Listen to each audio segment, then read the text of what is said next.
Hey guys, Edric, your Fayetteville realtor. In this video, we're going to talk about whether you should buy or rent. And this is a topic by request from a good friend of mine, John Stone. What's up, John, the Madman Stone? A lot of people are wondering, when is the right time to buy? Should they buy? Should they rent? What's the best thing to do? And to really give you some insight on my opinion, which I'm going to just go ahead and give it to you, I think if you can buy, you should always buy. That's always the better option. But I got to give you a little bit of background about me. I ended up here in Fayetteville as a reservist, basically, who had very limited orders to be here, and then I was supposed to return home after about a year. As a crazy 19-year-old something, I decided to buy a house. And as we fast forward 12 years later, I still own that house, and it's been rented ever since I moved out of it about 10 years ago. So that's why I think buying was a good option. But out of that, there's some things that you got to keep in mind. The first tip I would say is determine what your market is. Determine what the median price range is. Determine what the median rent range is. And what I mean by that is, don't go and buy a house simply because you can afford it, or more importantly, you qualify for it, and outprice yourself and outprice the market. So for instance, any house that you like, one thing I would do before making that purchasing decision, or any space, house, condo, townhouse, talk to a realtor, talk to a property manager, and find out what is the median rent range in that area. That way you have a contingency plan if you do have to move within a short period of time. Particularly those of you who are in the military, you don't want to go and buy a house where your mortgage is $2,500 a month when the median rent range is $1,200 a month, if that makes any sense. That's going to put you in a situation where you're not going to be able to rent that house without losing a lot of money. And because you purchased it and got financing on it, it's going to take a while before you get any equity and you can sell it. Unfortunately, we are not in California here, so you can't buy a house this year and sell it for twice as much a year from now.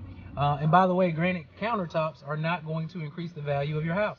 They just increase the aesthetic appeal. But that's a whole nother video. So anyways, my advice is to buy a house that has a good rentability to it. That way, if you do have to move out and selling is not the best option, you do have that contingency where you can rent it. And if you watched the last video, renting may be the best option and a good option for you long term. The other thing about buying a house, especially when you buy your first time house, depending on your buying decision, that can set you up on what your next purchasing options will be. For example, if you qualify for $200,000 today, but you buy a $100,000 house and it suits all your needs, then what that does is that frees up $100,000 minimum in eligibility down the road. So if you do have to relocate, you don't have to necessarily rent. You can buy another house.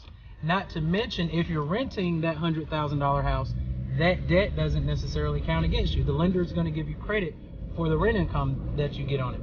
So that's something to keep in mind. Also, when you buy, you also get to take advantage of a lot of tax benefits, the interest that you're paying on the mortgage, the depreciation on the property, and so much more. My camera's trying to get away from me, so let me adjust that a little bit. But those are some things that you should keep in mind as well. Those of you particularly that may not be married, may not have kids, you definitely, it's a good thing if you can write off something and be able to benefit from it long run.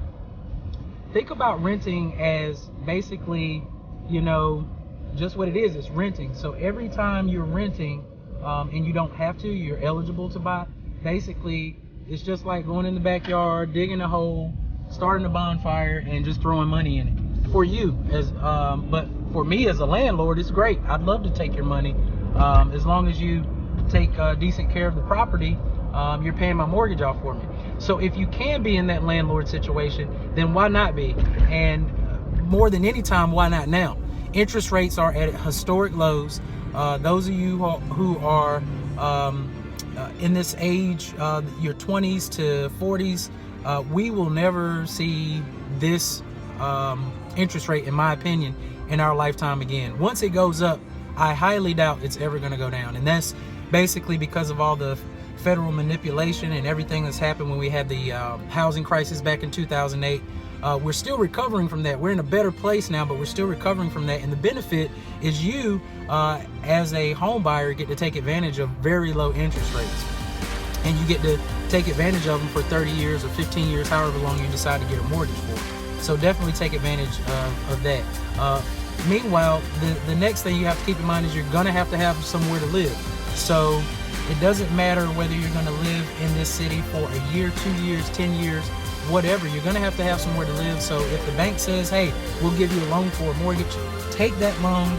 Make sure, like I said, you're buying within your means, and that you're buying something and you have a contingency, an exit strategy, as I'd like to say, so that when the time comes, if you ever do have to relocate, you can do it and not have to depend on the one option, which is what most people think is selling.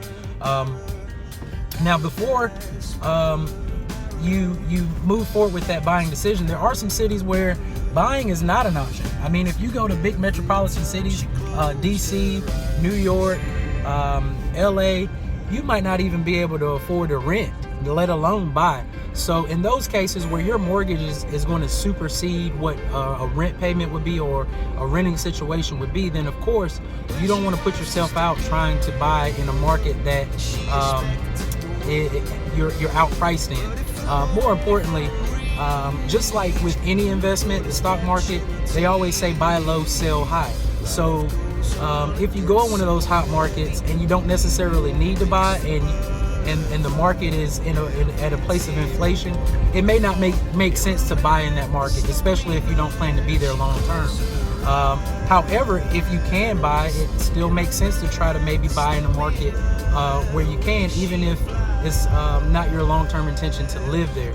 So I know I went over a lot. I know there's a lot of questions you have. Feel free to comment below this video. Let me know what questions you have about whether you should buy or rent. Let me know what your opinion is. Let me know what you want to talk about. What's the next topic we're going to talk about in this crazy game called real estate. Until then, work hard, have fun.